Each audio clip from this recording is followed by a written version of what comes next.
everybody. Welcome back into the Penn State 365 podcast. My name is Dylan Callaghan-Croley. I'm joined by my co-host, Marty Leap. Anthony, once again, not with us this week.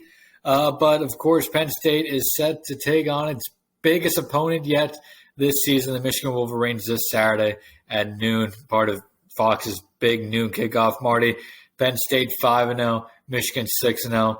This is the Nittany Lions' biggest game, you could say, since last year, just around this time when they went to Iowa and took on the undefeated Hawkeyes at that point. The Nittany Lions, of course, came away with a loss in that game and really weren't able to find their footing afterwards. But it is it's a fully different season. It is a similar situation to the last few years for Penn State outside of 2020, but they don't come much bigger than this.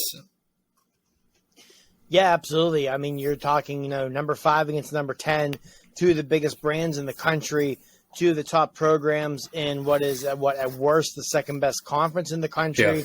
Yeah, just as a college football fan in general, even if you're not a fan of Michigan, not a fan of Penn State, I was talking to a buddy of mine at work today who's a West Virginia fan. And that's what he said. Like, man, he's jacked up for this game. Like, these are the kind of games that make you love college football. So, yeah, it should be a hell of a matchup Saturday afternoon in Ann Arbor, no matter which way this thing goes. It absolutely should. And it's almost unfortunate that as a top 10 matchup, it's actually not even probably the biggest game of the week. And this is a whole different discussion. But if you're a college football fan in general, I mean, this week cannot line up better than it is right now. You got Penn State, Michigan at noon. You got the third week of October at 3:30 with Alabama and Tennessee. I mean, if Tennessee finds a way to beat Alabama in that game, the SEC is going to explode. And then, I mean, you have Utah and USC at night. And is there another top 10 matchup this week? Yeah, we got Utah, USC, Bama, Tennessee, Penn State, Michigan. I know USC-Utah isn't a top 10 matchup, but it's still a ranked matchup. I know there's who's Oklahoma State, TCU. Yes, I knew there's one in the Big 12. Yeah, I don't think it's technically a top 10 matchup, but two undefeated teams where the winner probably all but guarantees himself in a Big 12 championship game and gives an inside track to the playoffs. So yeah, still a huge game between the Cowboys and the Horned Frogs. Yeah, there's multiple ranked v. ranked matchup. Penn State, Michigan, of course, like we said, and then Alabama, Tennessee, Oklahoma State, TCU, NC State, and Syracuse, and then Mississippi State, Kentucky, USC, Utah. So it's a great week of college football if you're a college football fan, and anybody listening to this, of course, is. But for the general fan, it is going to be a great week. Let's go in, though, to the most important game for Penn State fans. That is Penn State versus Michigan. Like we said, doesn't get much bigger than this. Let's go right into the keys, I think, for victory here for Penn State. And I think overall, Marty, and disagree if you do, obviously, but this kind of feels much similar in my mind of what Penn State has to do to win as compared to what they had to do going into the Auburn game. I really butchered what I was trying to say there. But basically, I think you could take a lot of our keys to victory for that Auburn game and put them into this Michigan game, just kind of change the names. No, yeah, I agree completely. You went into that Auburn game thinking to yourself, all right, this is going to be a really good Auburn front seven. Let's not let them push Penn State's offensive line around. It's going to be a really good rushing attack led by multiple great running backs. We got to contain it, and that's the mindset Penn State is going to have going into the Michigan game. Excuse me. Obviously, it's a little bit different in that Michigan is much more talented than Auburn. Michigan does not have a lame duck head coach like Auburn does. But a big reason why Auburn is in that position is because Penn State went down to Jordan Hare and absolutely stuck it to them. So, going into that game, Auburn wasn't in that position. They were still undefeated. They stored everything in front of them. So, yeah, I do think it's very similar to the Auburn game. And if Penn State is going to win on Saturday, it's going to take an effort like we saw them have when they went down on the plains in September and just absolutely stuck it to Auburn. Absolutely. So let's get into those keys of the game. I think, Marty, the big one, and it's really going to determine the game because I think overall, I think which offense is able to establish to run this game early and often is going to be the team that wins. But for Penn State, the biggest key to victory right away is going to be slowing down Blake Corum. The star running back from Michigan already has 735 rushing yards this season and 11 touchdowns, averaging 6.2 yards per carry. One of the best running backs in the country, and of course, one of the best running backs in the Big Ten. By far the best running back they have faced yet this season. I don't think you're going to stop Corum completely, but I think Penn State's rush defense that we've seen over their first five games of the season can slow down Corum. Like I said, you're not going to stop him completely, but I think if Penn State can keep Corum to under 5 yards per carry, maybe in that 4 to 4.5 yards per carry range, they have a good chance of having success on defense throughout this game and putting the offense in a position to win this game in the end. Completely agree. This is one of those games, and I said this going into the Auburn game, and to Penn State's credit, this is not what occurred against Auburn, but it's one of those games you probably got to conceive you're going to give up what would most games you look at as an ugly number in terms of how many total rushing yards you give up, because between Corum, Donovan Edwards, extremely talented, 5-star guy. If you follow Penn State recruiting, you probably remember his name. Michigan's going to run the ball. They're going to run the ball a lot. They're going to get their yards. But like you said, if you hold them to 4.5 yards a carry, you're going to feel pretty good because if you hold them to 4.5 yards a carry, you're going to have the plays where you get them into a 3rd and 6. You're going to have the plays where, on first down, you stuff them for no gain. There's a false start, there's a hold. You're going to have them in positions where you get them behind the sticks. When you get them behind the sticks, that puts you in position to, unleash your pass rush and trust your secondary. So, I think if you're Penn State, if you can hold them to 4 to 4.5 yards per carry, you are going to feel very good about your defensive effort, and you're going to feel very good about your odds to go into Ann Arbor and take down Michigan on Saturday. Yeah, and I think with stopping the run game, we're gonna see Penn State in need of Curtis Jacobs and Abdul Carter having big games. Blake Corum, a lot of his success this year has come going towards the sidelines off the ends there. He's averaging, I think, 10 yards per carry to the left and a little over 6 to the right.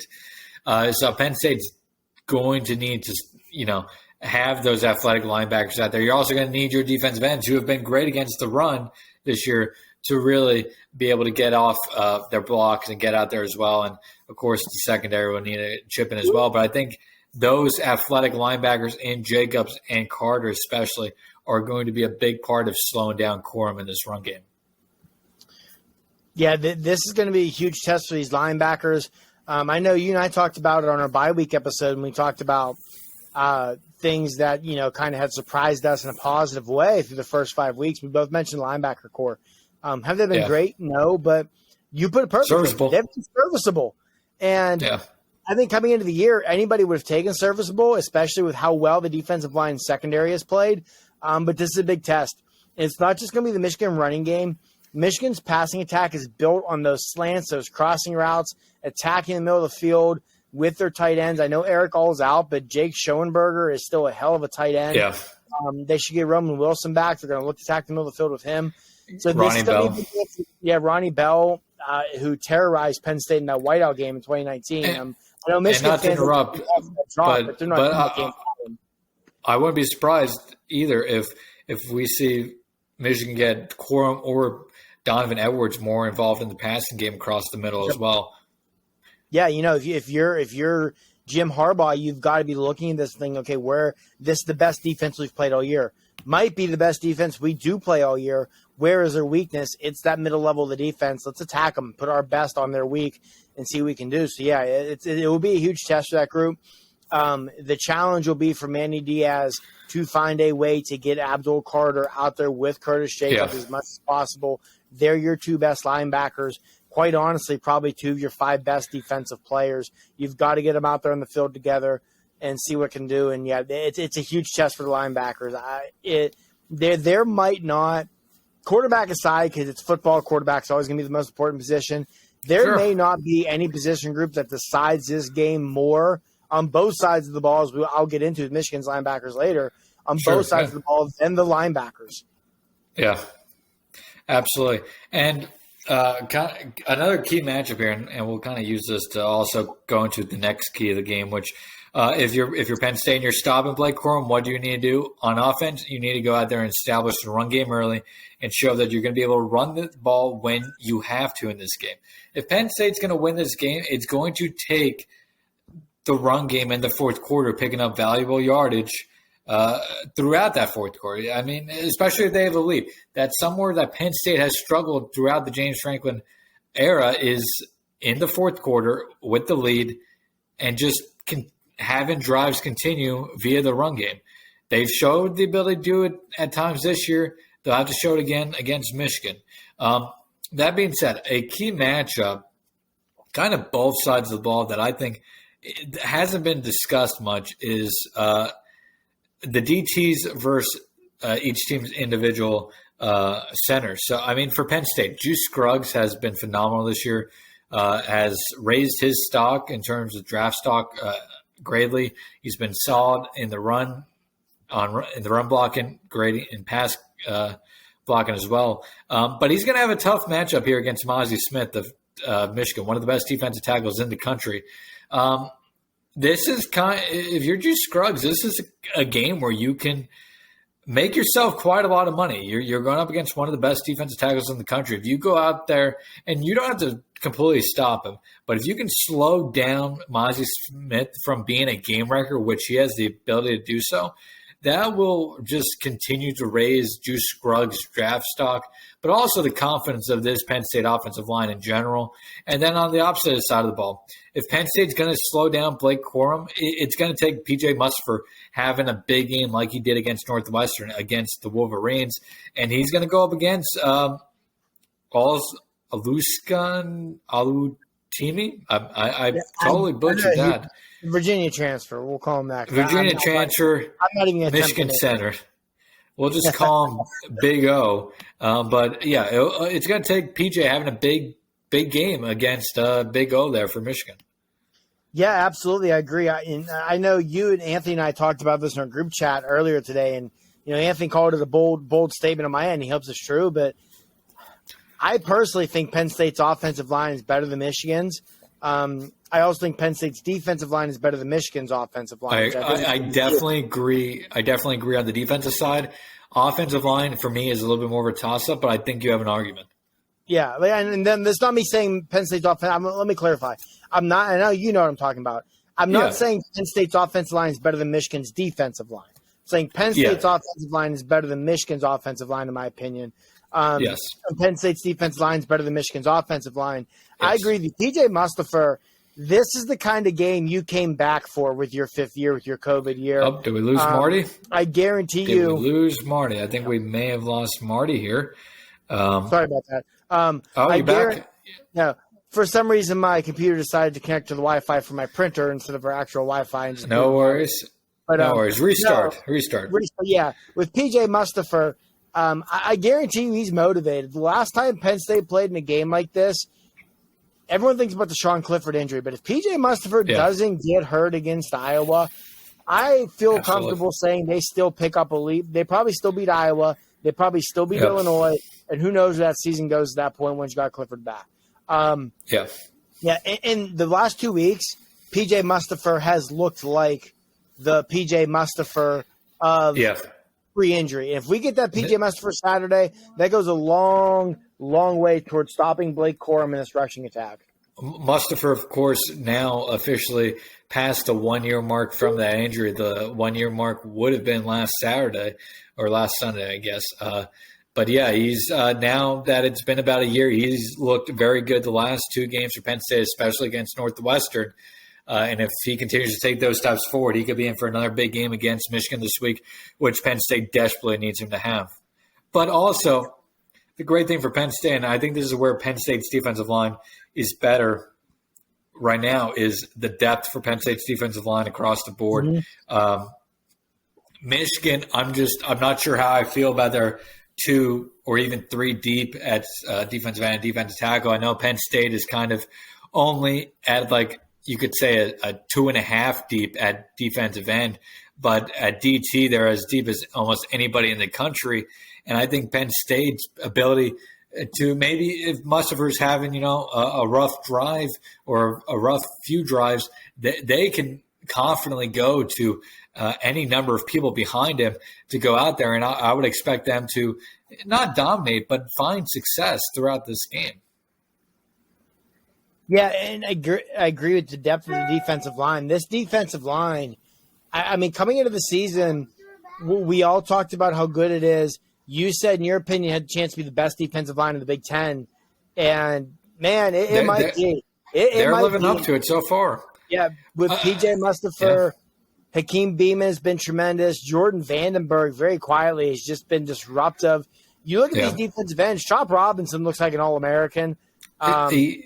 Nobody, I don't think if anybody told you they would expect him to be this productive, this fast, this early in the move to defensive end, they're lying to you.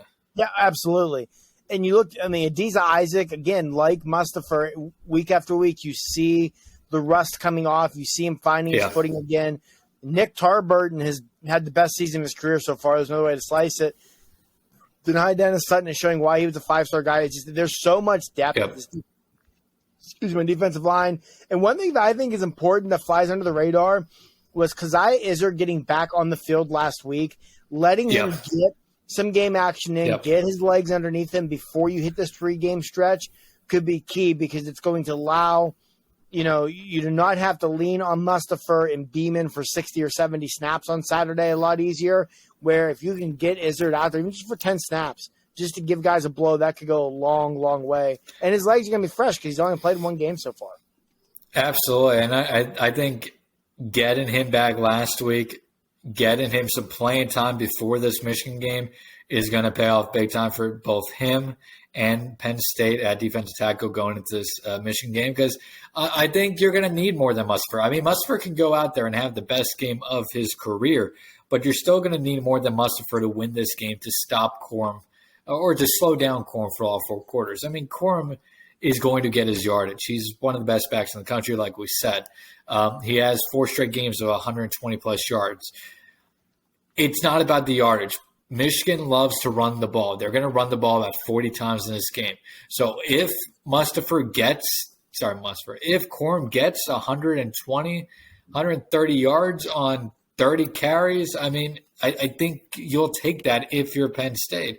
I mean, if he gets 120 on 30 carries, you're keeping him to 4 yards a carry. I mean, you look back at that Auburn game, I think they allowed about 130 yards total on the ground, but Auburn only averaged, I think, a little over 3 yards per carry, maybe just a little, about the mid threes, maybe a little over 4. This is the real test to see if Penn State's rush defense is as good as we think it is. They've been great so far. The real question with that Auburn game was because Auburn had to abandon the run, what would have happened if Auburn kept going with the run? But we'll never know. That being said, another big reason it's going to be important to stop Blake Corum and this Michigan run offense in general is because J.J. McCarthy has absolutely thrived against play action this year, and there's no way to go around that. McCarthy this year is 22 for 25 for 395 yards and 4 touchdowns on play action. Penn State now is by far the best defense they will play all season, and they're not going to bite as much as other defenses will against play action, but the numbers speak for themselves. If you give McCarthy and this Michigan offense the chance to pull out some play action plays, they're probably going to take advantage of it, and they're probably going to pick up some big yardage at one point or another. So that's another big reason that you're going to want to stop this or slow down this Michigan run game as much as possible, is to limit those play action opportunities for the Wolverines. Yeah, absolutely. You look at J.J. McCarthy, and I realize, he comes into this game, he's first in the country in completion percentage, but he's a quarterback who's got a lot to prove yet. And a quarterback's best friend is a running game. His second best friend is an effective play action attack. So, yeah, if you can contain this running game and in turn negate their play action, That's going to go a long way for this defense. I have all the faith in the world in the secondary. If I'm Manny Diaz on Saturday with my corners and knowing what Michigan wants to do offensively, I'm trusting my corners out there on an island. Now, be it Ronnie Bell, Roman Wilson, those are some really good receivers, Andrew Anthony, but I'm trusting my corners out there on an island. I'm putting 7-8 guys in the box. And, I'm stuffing this run game, and I'm going to trust my corners, not bite them at play action. I'm going to trust Jair Brown, Keaton Ellis, Zakee Wheatley, Jalen Reed, whoever is back at safety, to not jump on that play action, let someone sneak behind them. When you have a secondary this good, you want to lean on them, you want to trust them, you want to weaponize them. And I know when people think of a secondary, they're always going to think of turnovers, ball hawking, all of that. Sometimes the best way to weaponize a good secondary, though, is just trust them. You trust them on an island. You're able to load the box and in turn stop the run. And I think that's what Penn State and Manny Diaz are going to need to do on Saturdays. I agree with you. If Michigan can get this play action rolling, the bootlegs with McCarthy, from what I've watched of Michigan this year, McCarthy has looked his best when he's able to roll out. He's getting the bootlegs going, finding receivers down the field. You can't let that happen. Yeah, you need to keep him. You need to keep him in the pocket. You need to keep him in the pocket. In a lot of ways, it's similar to Sean Clifford. McCarthy's at his best, it seems, when he's moving around and using his legs. Yeah. Here's the other thing, and another thing that I haven't heard talked about much, and I think it actually could end up being a pretty big factor in this game. Now, first of all, Jesse Minter, the defense coordinator of Michigan, great defensive mind, has a bright future ahead of him, no doubt. But if in this game, would you trust the 6-year quarterback more against a up-and-coming defense coordinator, a very good one, or would you trust the basically first-year starter against one of the most aggressive defense coordinators in the country who, and here's the next key to the game for me, is do your best to confuse the hell out of J.J. McCarthy. I mean, Manny Diaz, his defense is all predicated on being aggressive and, giving different looks and, creative blitz packages. I think we're going to see a lot of that on Saturday. I think Diaz is going to come out and just try to keep get McCarthy's eyes moving and get him flustered. And I think they're going to bring a lot of exotic blitzes in this game just to try to throw McCarthy off his game, because it is. I mean, it's hard for a freshman quarterback to go out there, and when he hasn't faced a lot of these exotic blitz packages or coverages or whatever you want to call it, it can result in some big turnovers throughout a game. And I think that's what we're going to see out of Manny Diaz. I'm not sure about you or if you agree. Yeah, no, that wouldn't surprise me at all. Manny Diaz, that's what he's known for, right? That's Manny Diaz, the exotic blitzes, the rolling coverages, trying to just pressure and harass the quarterback. And we saw it against Auburn. Yeah. And it worked. It worked very well. I think we're going to see Manny try and really get in McCarthy's head. And I know I texted this to you and Anthony earlier. As much as people, myself included, are going to crap on Sean Clifford, we've seen Cliff go 2 for 8 with an interception and bounce back. We've never seen J.J. McCarthy do that. If you can if Clifford starts the game rattled, am I going to be worried we're going to get back Cliff? Absolutely. Would it surprise me if Cliff turned it around, because we've seen him do it before and still, in the end, play all right? No, it wouldn't. If we get rattled J.J. McCarthy, I don't know what's going to happen.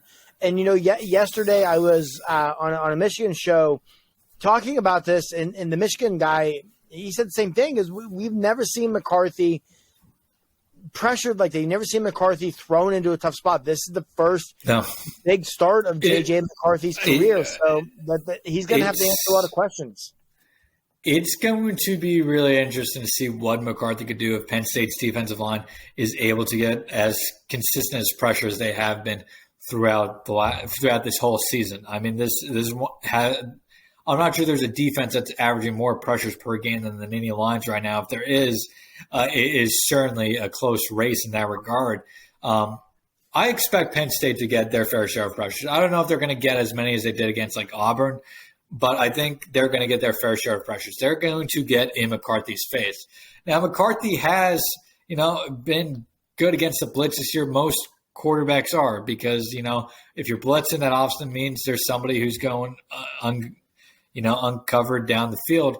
But that's, again, going back to what you said about the secondary. You trust your secondary in those situations when they're on an island against a guy and in man-on-man coverage. The only major worry I think you have here, Penn State, is if you, when blitzing, get a linebacker matched up against, a Ronnie Bell, for example, and any one of Michigan's dangerous weapons, which that's, I think, going to ultimately be the biggest question is just how much Michigan looks to take advantage of those linebackers. If they take advantage a lot, if they go back to that well consistently throughout the game, I'm going to be very intrigued to see how Manny Diaz and the Penn State defense adapts as the game goes on. Yeah, I'm with you. That was one thing I thought against Auburn. We saw Manny Diaz make a tremendous halftime adjustment when he got a little blitz happy at times, opening up those running lanes for TJ Finley. And in the second half, he toned it back, and part of it was trusting his secondary. And we saw it take away those running lanes, while also we still saw pressure. So I will be, like you said, if they start exploiting the middle of the field, I'd be curious to see what Manny does to adjust to it. I'm sure going into Saturday, Manny Diaz is already playing. If you and I are sitting here saying, hey, this is what Michigan's probably going to try and do to exploit Penn State's defense in the pass game, I'm sure Manny Diaz is also saying absolutely. And they've thought of things we haven't even, thought about at all. Yeah, I mean, the fact of the matter is Manny Diaz is undoubtedly one of the best defense coordinators in college football. So I will be curious to see if Michigan starts to have success with that. How does Manny adjust? Because I'm with you. I think they're going to get their fair share of pressure still, just because I trust this pass rush against. Yeah. I think there's just too many guys on that defensive line, and even if you count a guy like Abdul Carter, and then there's just too many guys on this defense in general that can get to the quarterback for them not to get pressure in this game. The question is the aggressiveness going to come back to hurt them more than it helps them in the game? Because we have seen them get burned because of that aggressiveness. But, I mean, they've been able to bounce back from being burned at times throughout the year pretty well. If they can do that again against Michigan, the defense will probably be fine overall. Yeah, and, one thing I'll be curious to see Saturday, too, with the pressure – I don't remember if it was in his press conference on Tuesday or when he met with the media after practice on Wednesday. James Franklin made a comment. I don't remember exactly how he worded it, but something along the lines of basically looking to get Abdul Carter involved in the pass rush more. And that could, like you said, if you can throw Abdul Carter into the mix, along with what you're already getting from Chop Robinson, Adiza Isaac, Denai Dennis Sutton, Nick Tarbert, and these defensive tackles, man, you're really going to have quarterbacks just run around like your head's on fire and their butts are catching. Because, man, this pass rush is already nasty. And I think Abdul Carter is obviously just scratching the surface. But I think as his career goes on and Penn State, a linebacker finds guys that they're more confident in, that you can rush Abdul Carter consistently and not have to worry about getting burned across the middle of the field. I think Carter's game is just going to hit a whole different level because he's not Parsons, but he is pretty close to him as you can be. Obviously, Parsons was on a whole different level, but Abdul Carter shows a lot of the same traits that he did as a freshman. Yeah, you always want to be careful to compare anyone to Micah. I mean, I would make the argument Micah Parsons is the best football player in the world right now. I think you make that argument. He's already a top 3 player in the NFL. Oh, without a doubt. I mean, it's probably him, Aaron Donald, and who else? But there's a lot of that Micah Parsons in Abdul Carter though. There's a lot, and it goes a lot deeper than him wearing the sticks. But I'm with you. I think in the long run, you want Carter to really be able to get involved in that pass rush. But a game like Saturday, as much as you want to let Abdul Carter go and harass J.J. McCarthy, I think he could have as big of an impact on this game just helping fill with the running game.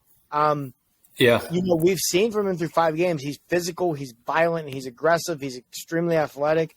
Those are the kind of linebackers who, when you're facing a back like Blake Corum can help when it looks like Corum might rip off a 10-yard run, cut him down for 3 or 4 yards, So I will be curious to see what kind of role Carter plays Saturday. Like we said earlier, I think you've got to get him and Jacobs out there on the field together a lot. Yeah, I will be very curious. I think Abdul Carter could be a major X factor in this game on Saturday. I guess the last thing with the defense is just kind of touching on we kind of briefly talked about the secondary already, but while Michigan has a good wide receiver room, I would say their wide receiver room right now is probably a little bit better than Penn State's, just a little bit deeper. I think there's more guys that you can look up and down Michigan's roster at wide receiver and be like, I can see that guy making a big play late in the game. Penn State, let's be honest, at wide receiver, it's Mitchell Tinsley, it's Parker Washington, and that's a big old question mark. I mean, Keandre Lambert-Smith has shown flashes throughout his career, has never put them together consistently, and now he's coming off an injury. Trey Wallace has shown flashes again, but he missed a big touchdown catch against Northwestern, and after that, it's a real question mark. So I mean that's my opinions on the wide receiver rooms compared to each other, but I still think Penn State's secondary matches up really well with this Michigan wide receiver room because while it's a good wide receiver room, it's not an elite wide receiver room. I mean, Ronnie Bell is a very good wide receiver. Cornelius Johnson's good. Roman Wilson's good. But there's nobody on this Michigan wide receiver room that I look at and be like, that's a guy that I think can absolutely just go off for 150, 200 yards. I mean, maybe Roman Wilson has the ability to have that type of game, but I look up and down this Penn State secondary, and it's kind of like the defensive line. I just think there's too many guys in that secondary that have experience and that can make plays. And if you get pressure on J.J. McCarthy, force him into some bad passes, there's a lot of guys who could just, like I said, make plays from the corners to the safeties. I mean, Zakee Wheatley has thrived this year. Jair Brown has been very good the last few weeks. And, of course, you have two of the best corners in college football, and Joey Porter Jr. and Kalen King. No, I agree. I think Michigan's wide receiver group is better than Penn State's, definitely a lot more trustworthy and proven than Penn State's. But at the same time, this Penn State secondary it might be the best in college football. It really might be. And I think the other thing that really kind of gets what I'm saying with the Michigan wide receiver room, not having that one guy, is you look at Maryland, you look at Ohio State, and you see guys like, Jackson Smith and Jigba, Marvin Harrison, and then Rakeem Jarrett and Demas for Maryland. You look at those teams, there's two or three guys on both teams you can look at and be like, yeah, I can see them completely taking over that game for the Ohio State or Maryland offense, even against Penn State's elite secondary. There's nobody – I just don't see that guy on the Michigan offense in the wide receiver room who's at that level. Yeah, I agree. There's no – like you said, there is no Rakeem Jarrett. There is no Marvin Harrison. There is no Jackson Smith and Jigba. Which no knock on these Michigan receivers. It's very talented. No, because you could say the same thing about both Parker Washington and Mitchell Tinsley. Yeah. Both can have very good games, but the chances of either going out there and having 10 receptions for 170 to 200 yards plus is very low. Yeah, we're not going to see either of them come out and do what we saw Jahan Dotson do in the past, what we've seen KJ Hamler do in the past. And, the same goes for his Michigan receiver. So that's where I think – yeah, Michigan. I think wide receiver is definitely a position group where Michigan has an advantage, maybe a substantial advantage.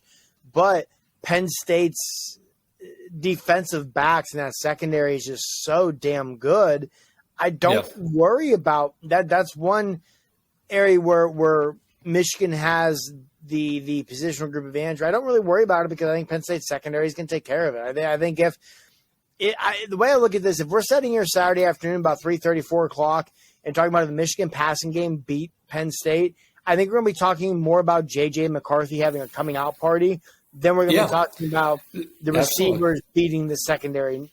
I think it's going to be more of just McCarthy making throws that you couldn't defend more so than receivers running around open. Bingo. This is where we see what J.J. McCarthy actually is. So far through his career, I've been impressed by his efficiency, but I also don't look at him and see a quarterback that necessarily takes Michigan to a whole different level compared to Cade McNamara. They've been very similar quarterbacks. McCarthy, like I said, very efficient, more efficient than McNamara, but neither quarterback I look at and be like, that's definitely a national championship winning quarterback. Now, if McCarthy comes out, has, like you said, a coming out party against Penn State secondary, then yeah, that whole narrative changes. And I think the talent is there for McCarthy to be that, but we have yet to see that. And usually the coming out parties aren't against, a top 5 secondary in the country. And the other thing to remember with McCarthy I didn't mention is with the pressures. McCarthy's already put the ball on the ground 4 times this year. So if Penn State can get pressure on them, there is a chance they could get a strip sack or 2 throughout this game. He does like to run. He already has 90 rushing yards on the season. So there is the threat that if there's, a hole opens up when he's getting pressured, he can take off, which will be worth noting. But like we said, it's all going to come back down to getting pressure on McCarthy because you just trust your secondary at this point to get the job done. If you get pressure on him, I think Penn State has a good chance to have a really good day defensively and have a good chance overall to win this game. You ready to shift to the offense for Penn State? Let's do it. All right, we already talked about establishing the run game. If Penn State doesn't establish the run game, they're not going to win this game. That being said, of course, established run game, but also to go off the run game, Sean Clifford, he needs to move around. He has to move out of the pocket. He has to be willing to pick up the chunk plays we talked about in our chat. Could Penn State the last few weeks have been telling Clifford, hey, don't run if you don't need to. Let's stay healthy for this stretch run? Absolutely. We'll see. But if Clifford refuses to move and, take off for valuable yardage, Penn State's going to have a tough day offensively because when he's not moving, he's just not as good as a quarterback. His ability to move around keeps the defenses honest. If he doesn't move around, defenses are just going to bring pressure all day and force him to make tough passes, which he has done at times before, but he also has thrown plenty of interceptions in those scenarios as well. Yeah, the one thing with Sean Clifford, I think it kind of makes it weird to maybe an outside observer who's just looking at box scores and doesn't watch Penn State games. His stats may not look terrible because you don't see a lot of turnovers, especially this season, but that's not what hurts Clifford. Like you said, and like we talked about it's missing the chunk plays. Against Northwestern, there were multiple plays, that were there to be made that he didn't make for his own fault. He didn't set his feet. He didn't go through progressions. He's throwing off his back foot. Just inexcusable stuff for a 6-year quarterback. That's my biggest concern with the offense with Sean Clifford going into Saturday. It's not necessarily him coming out and throwing 2 or 3 interceptions. It's him coming out and missing chunk plays and in turn leaving points on the field and what you expect to be a close game. You can live with the turnovers because, let's be honest, Penn State's defense has done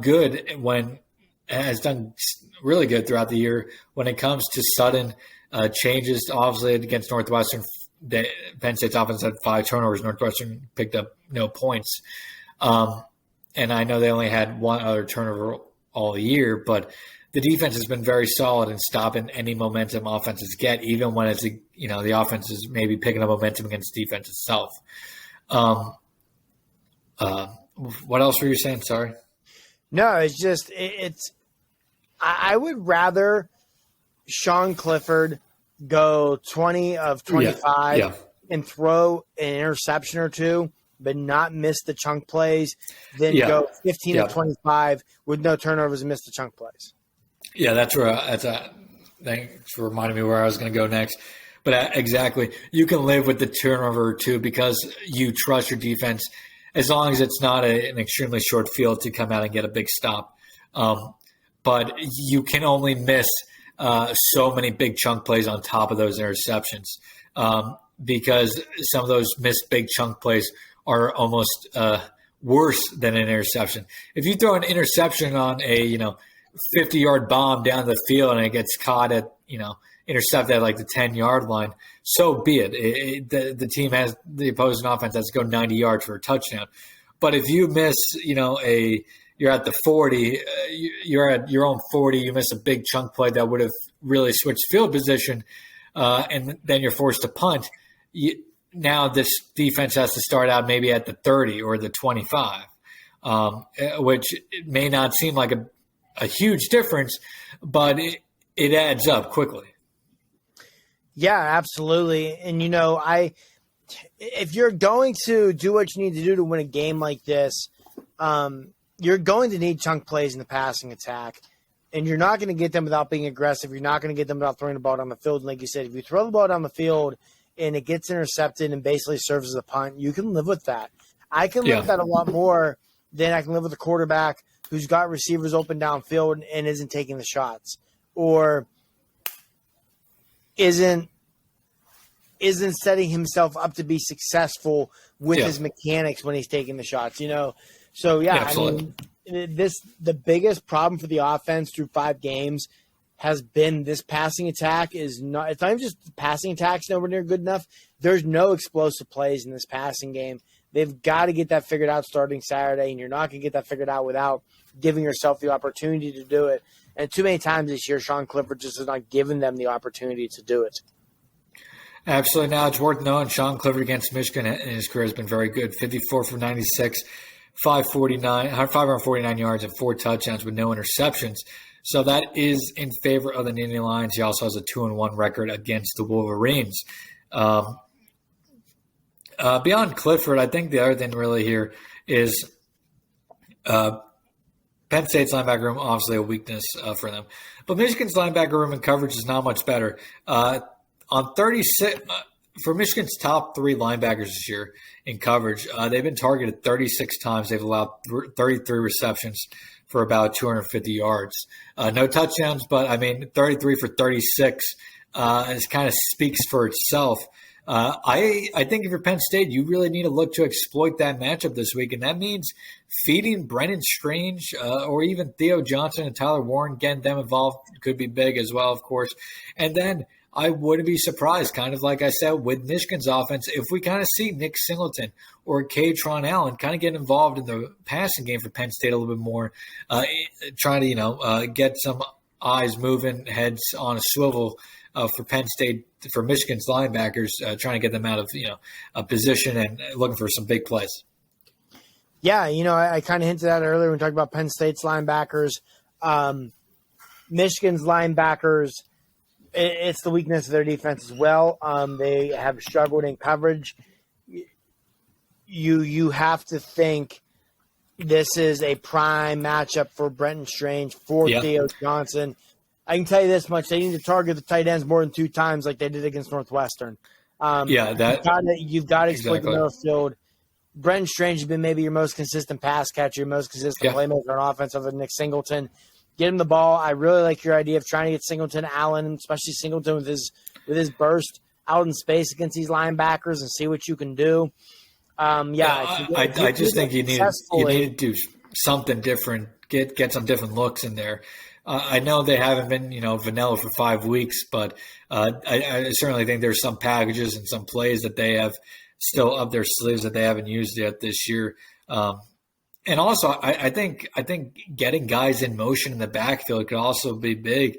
Michigan is going to be aggressive on defense. So I think getting, some motion in the backfield, trying to get Michigan caught off guard, being too overly aggressive could end up big, and that includes with those linebackers. Yeah, I agree. They're going to be aggressive. They're going to look to attack if you can exploit that. I wouldn't hate – like you said, Michigan's going to try and be aggressive defensively. I wouldn't try and slip Singleton behind somebody for a screen. Don't be afraid. Just something simple like that to combat the aggressiveness of this and get a playmaker the ball in space, because that can go a long way. It's. I'm going to be very curious to see what Mike Yurcich dials up on Saturday. We've only had the luxury, really, of seeing Mike Yurcich coach in one game of this caliber in which he actually had a healthy quarterback. And the first half of that Iowa game last year, I mean, albeit Michigan's defense is going to be more talented, more athlete than Iowa's, but Phil Parker is as good a defense coordinator as there is in the country, and Mike Yurcich was coaching circles around him before Clifford got hurt. So I will be very curious to see what Yurcich comes out with on Saturday. And I will say his play calling throughout the year has been pretty solid. I mean, you look at that Northwestern game, there was plays to be made there. The plays were there. Penn State just didn't make them. They turned the ball over obviously 5 times.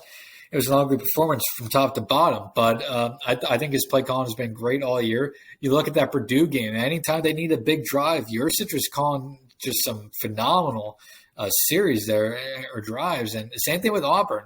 So, I mean, I think Yurcich has had a really good season. He's bounced back really well from last year, which I think left some people questioning that hire. And I think, honestly, the offense has an ability, and the play calling has an ability to go to even higher level come next year when you have a guy like Drew in the pocket who can make some of the throws that Sean can't make. And we're not going to get into that discussion. As soon as Sean makes a bad throw on Saturday, people will be on for Drew to come into play. Maybe we see Drew in this game. I don't think we do unless it's something like Auburn. But, it'll be definitely interesting to see what Yurcich calls up on this game. He stepped up in big games before for Penn State, and now it's another chance for him to show what he can do as the offensive coordinator. But if this year's been any, sign, I think he's going to have himself a pretty good day. Is there any other big, keys to the game offensively for you? I have one other key to the game, but it's more so just kind of overall / special teams. No, I mean, I think offensively, just you need the offensive line to come out and continue to play the way they have most of the year. Obviously, take care of the ball. Yeah. Going to be a close game. Don't let a turnover kill you. And thankfully, this something has not hurt Penn State yet this year, but avoid the killer penalty. Don't have a long Nixon going to run called back due to a hold. Don't get a false start on 3rd and 1 that makes 3rd and 6 you don't convert. Those are the little kinds of plays that at the time may not seem big, but you look back at the end of the game and say, man, that may have cost us. Don't let that happen. Just play a clean game, take care of the ball, and avoid the penalties. And I would even say, if you have one or two of those plays, fine. You can swallow that. You still have what combined offense and defense. You still have about 100 to 120 more plays to make a difference. You can't let those plays stack up on each other. You have to, if one of those plays happens, whether it's on offense or defense, whoever it is, whichever side of the ball, they have to get, just brush it off and get back into their regular good mindset. Penn State's defense has done that phenomenally this year. They may have a bad drive or two, but then after that, they get, back into a good mindset, and they go back out and dominate like they have for most of the season. The offense is tricky. They'll go through, multiple drives where they can put up points like crazy, and then they'll have multiple drives where you're wondering what's going on out there. And it's going to be about, for the defense, getting past when Michigan does get an explosive player or two. And for the offense, it's going to be, after you have a bad drive or a turnover or whatever, getting back out there, brushing it off, and just, moving on to the next play and not, worrying about what could have been with the last play. Yeah, no, I agree. It's going to be a bounce back kind of game on that front because, like you said, you're going to have – it's football. There's going to be things that aren't going to go your way. You can play as good a game as possible and everything. I mean, look at the Auburn game. There were a couple times in the first half – Penn State had some bad breaks, and they were able to rebound and get a stop. Even in dominant victories, there's going to be spots where things don't always go your way, and you got to respond well. So, yeah, hopefully the Nittany Lions can come out and do that on Saturday whenever adversity does rear its head. Because win or lose on Saturday, they could, even if they win, there's going to be adversity at some point, and it will be a big test to this team, to this coaching staff, to Sean Clifford, to everybody, how they react to that adversity. Absolutely. And just a couple of key little factoids before I get to my last key to the game, which is more general / special teams, like I said. I'll be interested on when it comes to Sean Clifford, Yurcich, and Penn State's offense in general, who they target in the Michigan secondary. DJ Turner and Jamon Green have been both phenomenal this year. Allowing just 17 combined receptions on 47 targets. That being said, Mike Zerane still has allowed 16 receptions on 25 targets. I wonder how Penn State's going to, try to get some different matchups and maybe take advantage of Zerane still. That could be big in this game. But also, we said Penn State has to establish the run, which is absolutely true. But Michigan's rush defense has been one of the best in the country by far, allowing just 2.6 yards per carry. How nervous are you, Marty, about Penn State being able to establish the run this game? Do you think they'll be able to, do it well enough, or do you think that 2.6 yards per carry is likely probably close to what Michigan's rush defense actually is and isn't just, a result of a weak schedule? I mean, I'm sure the rush defense is not going to be that good all year. I mean, if you look at the better teams they've played, Maryland, Indiana, those are pass-first offenses. Iowa, they don't believe in offensive football in Iowa. I think they're going to run the ball okay. I don't know how well. I do think if they don't run the ball well, they could be in for a very long Saturday. Yeah, I think it's going to seem like a low number, but I think you need at least average somewhere between 3.6 and 4 yards. If it's going to be a tough day, you have to get at least somewhere in that range, just so you can move the ball a little. I mean, if it's anywhere below, 3.6, 3.7, it has a chance to get really ugly because, I mean, something else we didn't really talk about, but I do. If it comes down to these two quarterbacks having to throw the ball 40 times, I do trust Sean Clifford to throw the ball that many times more than I trust J.J. McCarthy. But I don't think – but it's not even I don't think. But if you're Penn State, you do not want Sean Clifford having to throw the ball 40 times in this game to win. Oh, yeah, if Clifford has come out and thrown the ball that many times, they're not going to win this football game. It's that simple. They have to run the ball. I don't have the confidence or the faith in Sean Clifford to beat a team of this caliber, especially on the road if they've got to ride his arm. I just don't. I mean, he's going to have to make some throws to win, obviously, but they've got to come out and run the ball successfully. If they can't run the ball with success, they're not going to win this game. It's that simple. So what do you think is the magical number for yards per carry? Because total yards, like we said, it isn't always the number to look at because if you run it however many times, it stacks up. So what do you think is what they need to average on the ground to win this game? I mean, I think if you're Penn State, below 4 is pushing it, but yeah, I mean, I think you got to be at least 4 yards a carry. Maybe more. I don't know. Like I get what you're saying. If this turns into a game where teams are going to throw the ball a lot, I understand where you're coming from, trusting Clifford more. But I feel like you would trust Sean Clifford more because he's shown you more. He's been through it. The experience. But at the same time, that's part of the reason why I would almost lean to trust J.J. McCarthy more because I've seen enough of Sean Clifford. Sure. And with McCarthy, he's a bit of an unknown, but you see the talent. He was a 5-star guy out of IMG. I think you've got to run for at least 4 yards a carry if you're Penn State. Hopefully more. I would agree. And to me too, it's one of those every 4 yard a carry type of performance isn't built the same. If you're averaging 4 yards a carry, but this includes 2 or 3 singleton runs of 40, 50 yards, that's going to look a lot different than if you're averaging 4 yards a carry without any chunk plays on the ground as well.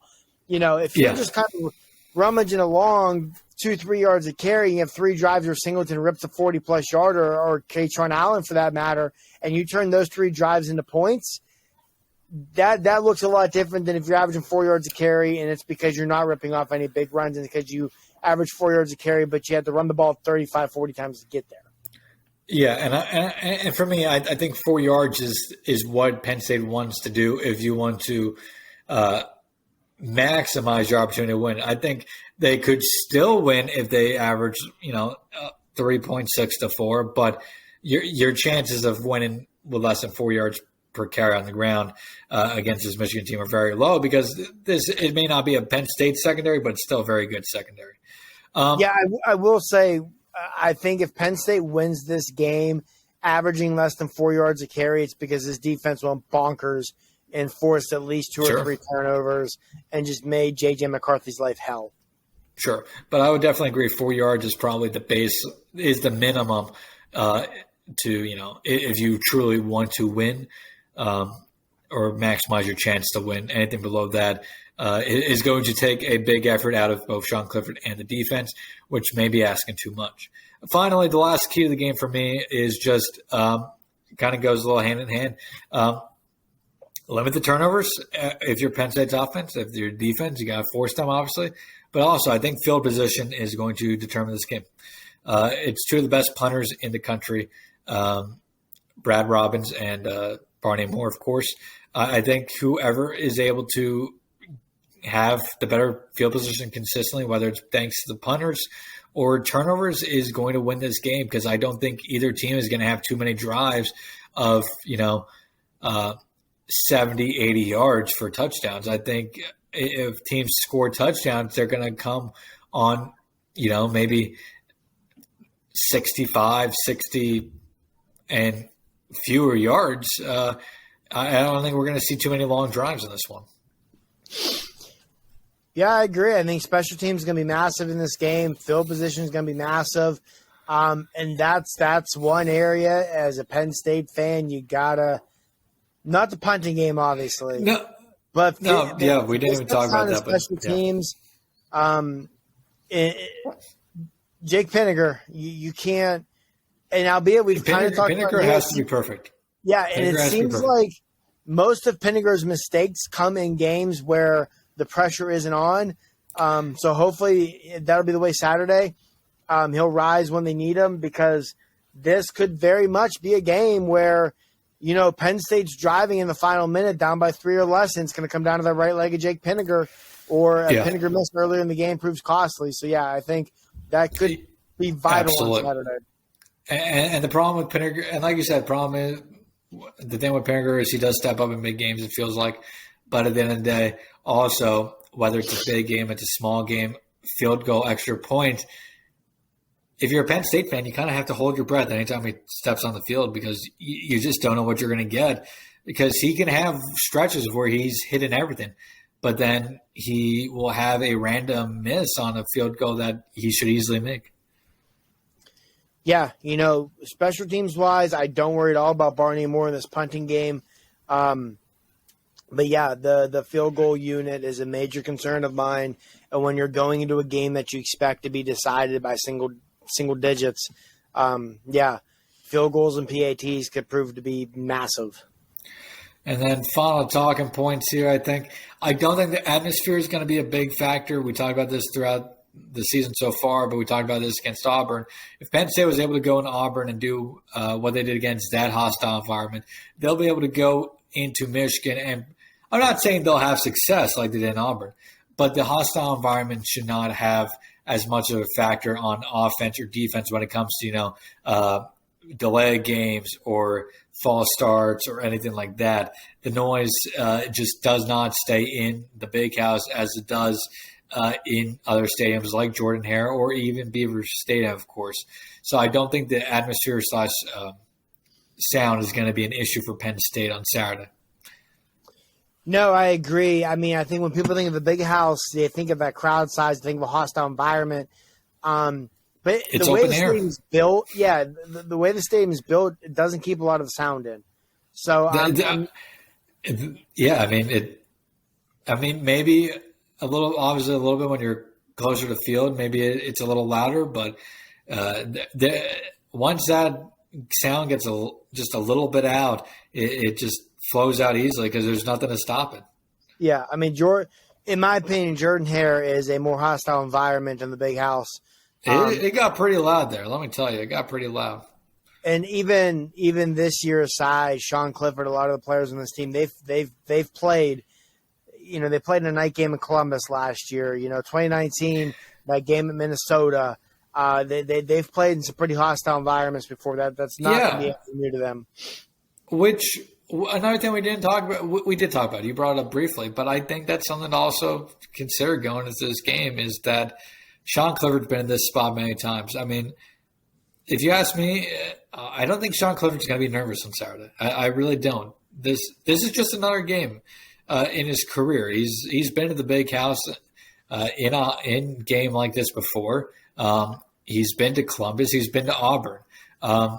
He tends to step up in these situations. He's been to Iowa, which obviously, I mean, may be a more hostile environment. More than once.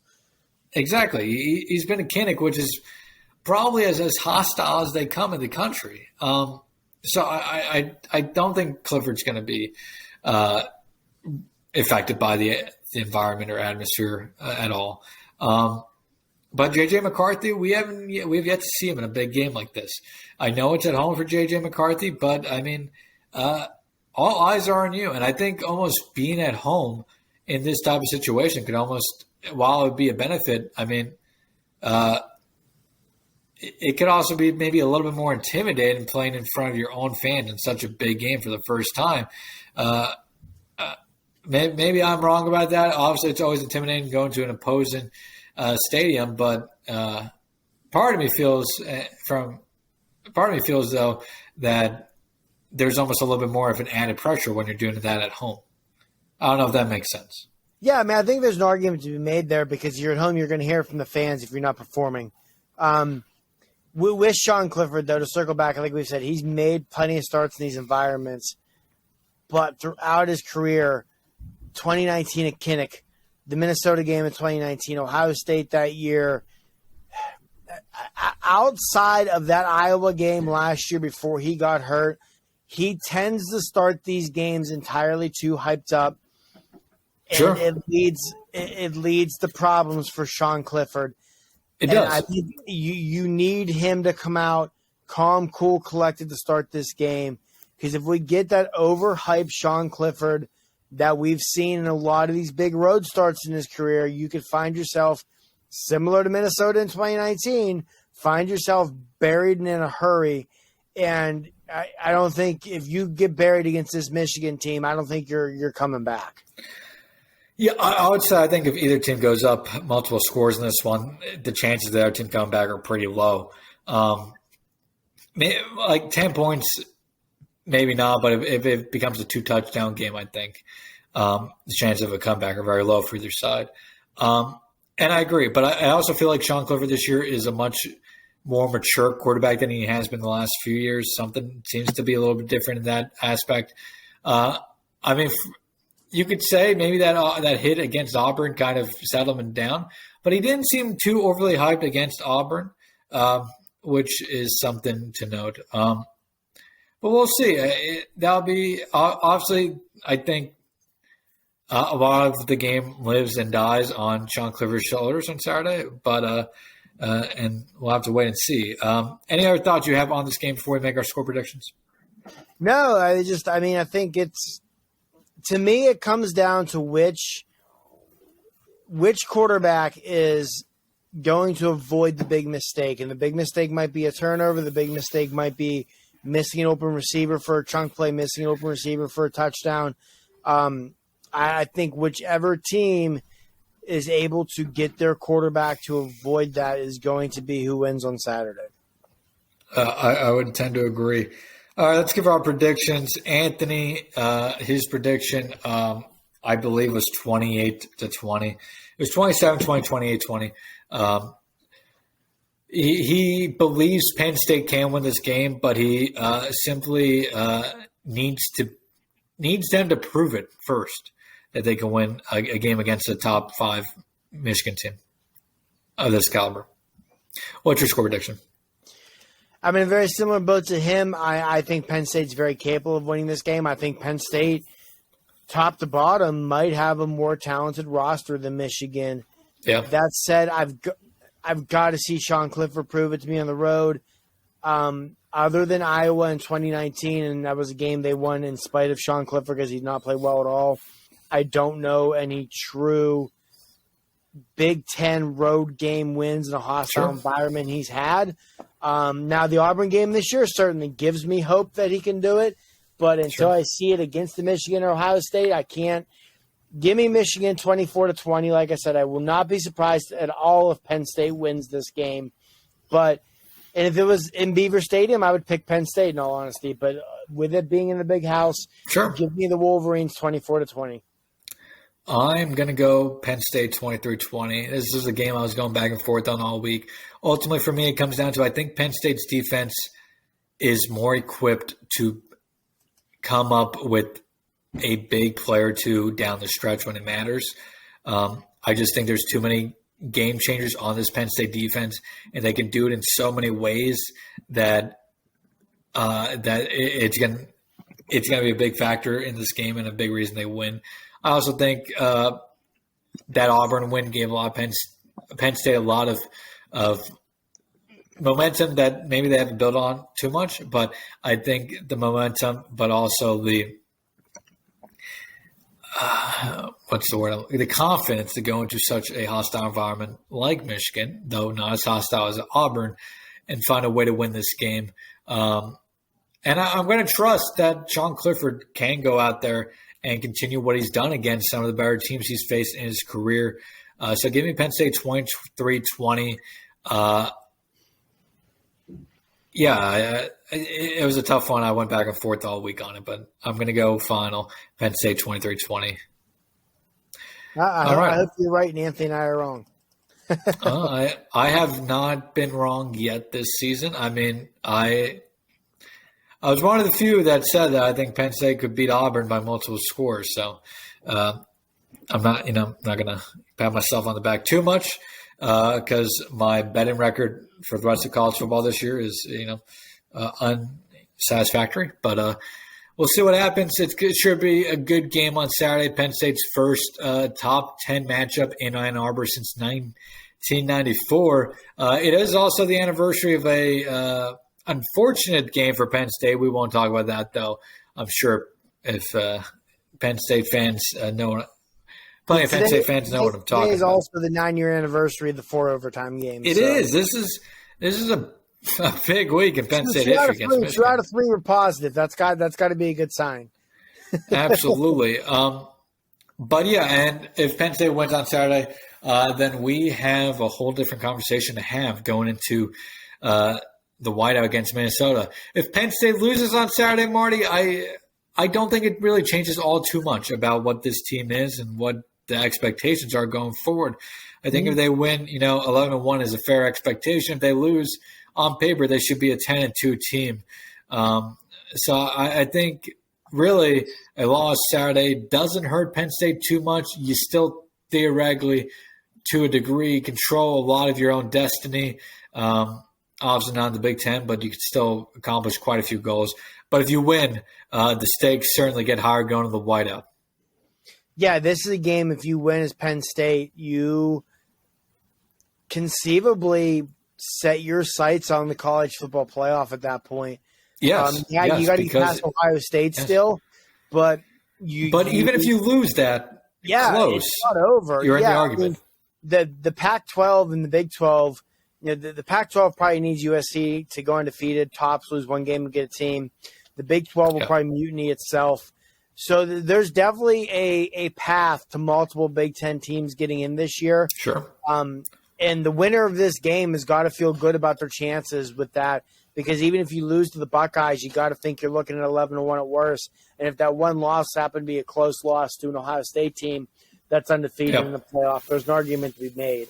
If they lose, though, like you said, doesn't really change a whole lot.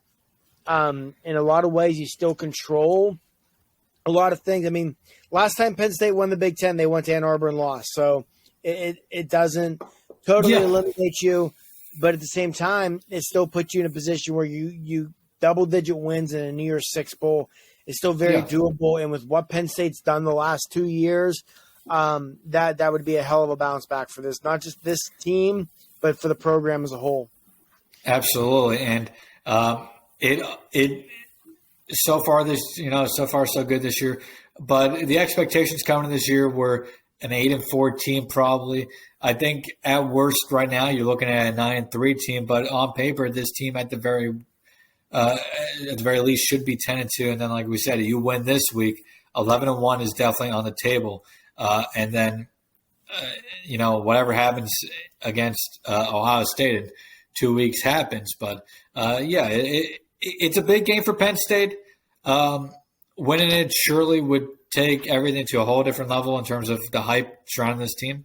But a loss would not be the end of the world for the Nittany Lions. Still a lot to play for if they do lose. But we'll find out on Saturday what happens. We'll be sure to recap that either Saturday night or Sunday, one of those two. We'll certainly watching. Again, Anthony has Michigan 28-20. Marty has Michigan. What was your final score? 24-20? 24-20. 24-20. I'm taking Penn State 23-20. Until next time, everybody, enjoy your weekend of college football. Enjoy the Penn State game on Saturday. And if you're a Phillies fan, hopefully we watch the Phillies move on against the Braves this weekend as well. That's going to be fun trying to monitor that game during the Penn State game. But that's a whole different argument for a different time. Hey, until next time. If you're a Pirates fan like me, God bless you because we need it. You need a lot of help. Until next time, everybody, though, and have a good one. Enjoy your weekend, and we'll talk to you soon.